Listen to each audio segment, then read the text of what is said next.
Hello, everybody. It's George from Ireland. So, welcome back to my channel. Oh, look, see my head in the mirror over there. But anyway, the news broke yesterday that Joseph Robinette Biden has withdrawn from the race. He's no longer seeking re-election. Now, the last sitting president who announced he would not seek re-election was Lyndon Baines Johnson in 1968, owing to the Vietnam conflict. In fact, he died 4 years later. So, had he been re-elected, he would not have been able to see out his term. And the same may be true with Biden.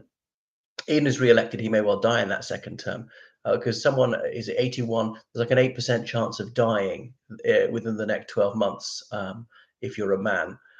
Trump 78, you think is be slightly lower, but considering he's morbidly obese, it's more like a 12% chance of dying. If Trump is elected, the chance he dies between now and the end of the next presidential term, which is 4.5 years away, that's about 50% chance he would die naturally. And obviously there are assassination plots. So why did Biden pull out?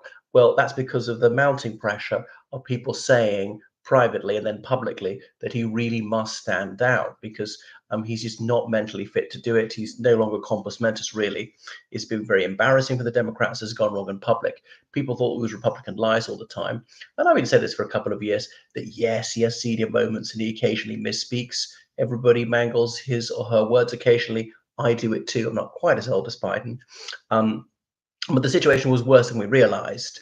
Did he suddenly decline quite sharply?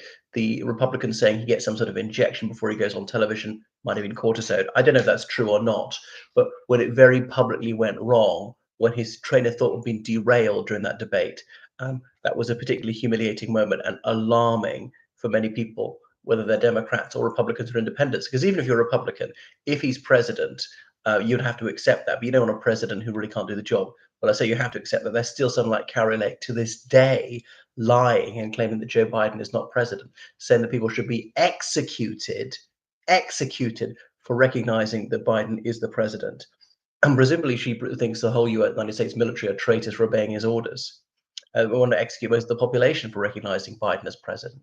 But going on about these two. So I didn't think Biden was going to stand down.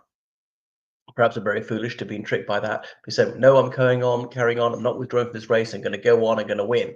But I suppose to give himself the option of continuing, he had to be absolutely determined to carry on, at least in public. Because if he introduced any doubt into this, this would simply increase the demands for him to step aside. So is this the right move? It's difficult to say because if Biden stood against Trump, I give it something like a 60% chance that Trump was going to win, right? Trump is ahead in all the polls, even if not by much. The unanimity convinced me that he'd win. Remember, even having lost the popular vote, he still won the Electoral College in 2016.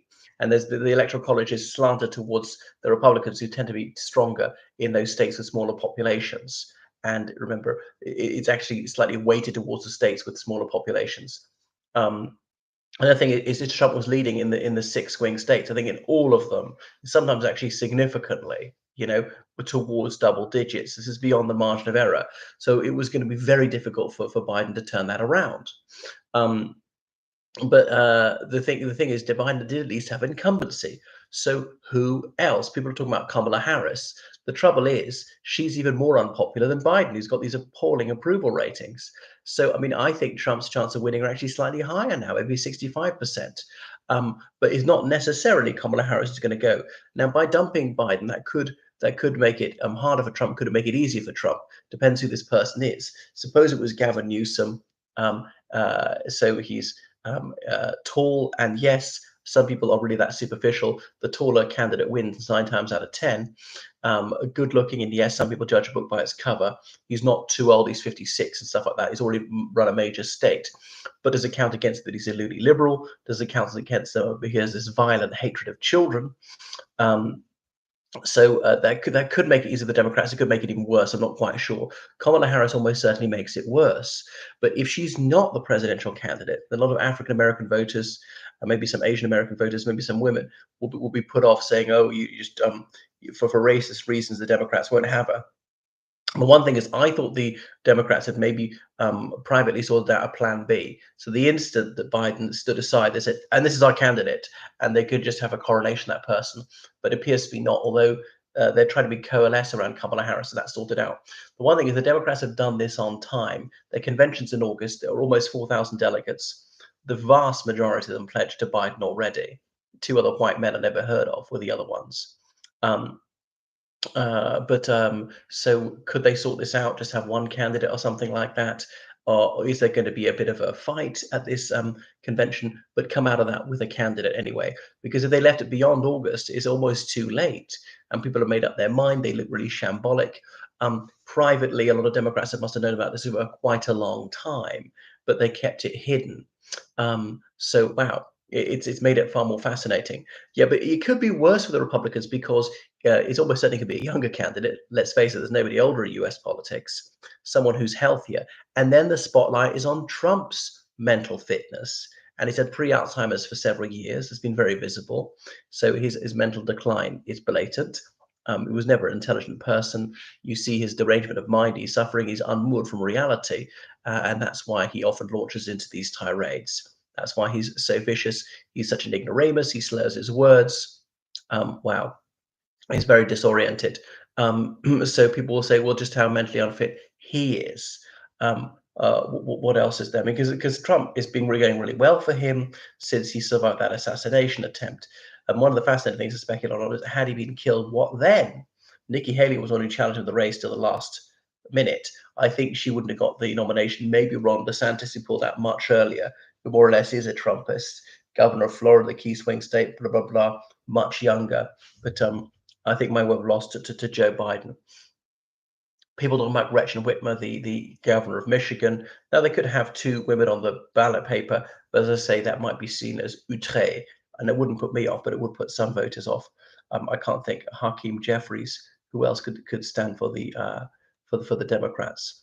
People talking about bringing back Michelle Obama, who's constantly refused to put her hat into the ring. I mean, I find her very personable. I used to think she was faintly frightening, but then I saw her speak at length, and she came across as very genuine.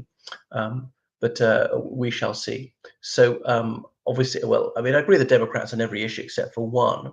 But will Trump win? Very likely, well, quite likely. But there's a silver lining through the dark cloud shining. Though Trump is abominable, he is at least right on one issue. He will advance human rights, so it'll save lots of children.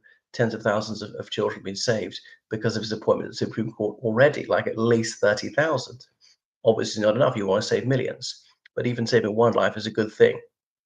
Yeah, Kamala Harris, seen as loony liberal, Californian, but then even the far left of the Democrats don't like her because, when she was Attorney General, some people were sent to jail. I mean, I know the US tends to be far too punitive. I mean, even California quite punitive. Anything else count against her? Oh, she doesn't have children. Now, I don't think that's a bad thing at all, but some bigots will think that counts against her. Any other reason people would dislike her, I'm not sure. She does come across as haughty, but that's usually politicians are like that because they have to, well, have high self-esteem. When does confidence shade into arrogance? You look at someone like Trump, and his conceit is just off the scale. But unlike her, he's a complete ignoramus. So, wow, what's going to happen? As I say, Trump will be their candidate. Looks like Kamala Harris of the Democrats. I think Trump's going to win the popular vote this time. All right, thanks for watching my channel. Make sure you subscribe on Patreon, donate on PayPal. Goodbye, everyone.